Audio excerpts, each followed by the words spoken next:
Vous le savez déjà, avec LaTeX, les commandes s'utilisent presque tout le temps avec un argument obligatoire qui est placé entre accolades, comme pour écrire un mot en gras ou insérer une section par exemple. Le texte placé entre les accolades est affiché selon la mise en forme de la commande. Mais qu'en est-il des commandes qui n'ont pas d'argument? Comment se gèrent les espaces et les ponctuations autour de ces commandes? Eh bien, voyons tout ceci dans cette séquence.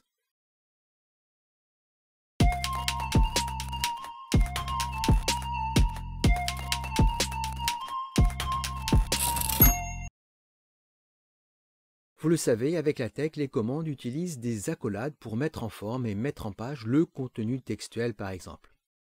Voici la syntaxe qu'il faut utiliser pour insérer une section.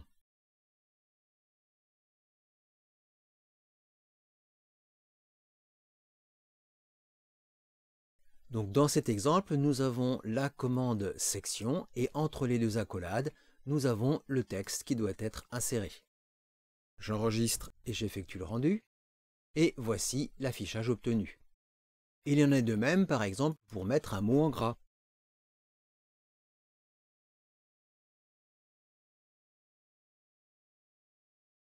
Ici, le terme gras est bien dans notre commande texte BF. Et c'est bien ce mot qui est affiché en gras. Tout ceci est classique et connu. Mais qu'en est-il des commandes sans argument? Alors, nous allons créer une nouvelle section.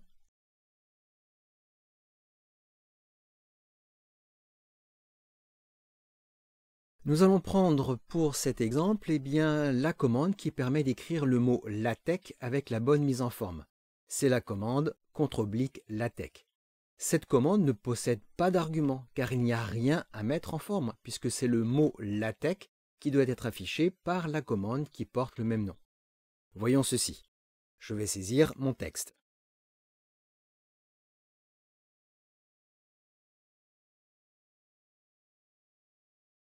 Donc ici, j'ai bien saisi la commande /LaTeX. J'enregistre et j'effectue le rendu. Je vais zoomer un petit peu. Et ici, nous voyons bien que nous avons, entre guillemets, un problème, car il n'y a pas d'espace après le mot LaTeX. Il ne servirait strictement à rien d'ajouter 2 espaces, voire plus, puisque LaTeX n'interprète pas les espaces multiples. Il est très important de savoir qu'avec LaTeX, les commandes commencent toujours par un contre-oblique et se terminent toujours par un espace. Donc dans notre exemple précédent, l'espace qui est situé après la commande LaTeX, qui est ici, est considéré comme le caractère de fin de cette commande. C'est pour cela que le mot LaTeX et le mot suivant sont collés et sans espace. Pour éviter cet affichage incorrect, il faut indiquer des accolades vides après le nom de la commande. Nous allons effectuer cette correction. Et donc ici, j'insère mes 2 accolades.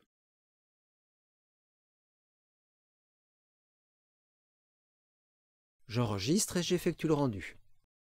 Et voilà, nous avons bien notre affichage correct. Nous avons bien nos 2 accolades dans lesquelles il n'y a strictement rien. Et donc ces 2 accolades symbolisent bien la fin de la commande. Maintenant, il y a une exception à cette règle, c'est l'utilisation d'une ponctuation juste après la commande. Nous allons créer une nouvelle section. J'enregistre et j'effectue le rendu. Nous allons maintenant saisir cette très courte phrase. Et je termine cette phrase par un point. Vous voyez que ce point est situé immédiatement après la commande LaTeX. J'enregistre et j'effectue le rendu. Nous voyons que nous avons un affichage qui est tout à fait correct. Cet affichage est tout à fait correct car LaTeX connaît l'usage des ponctuations. Donc il sait qu'il n'est pas nécessaire d'indiquer des accolades si le nom de la commande est immédiatement suivi par une ponctuation. Le principe est exactement le même avec les autres ponctuations, que ce soit des ponctuations simples ou des ponctuations doubles. Voyons cet exemple.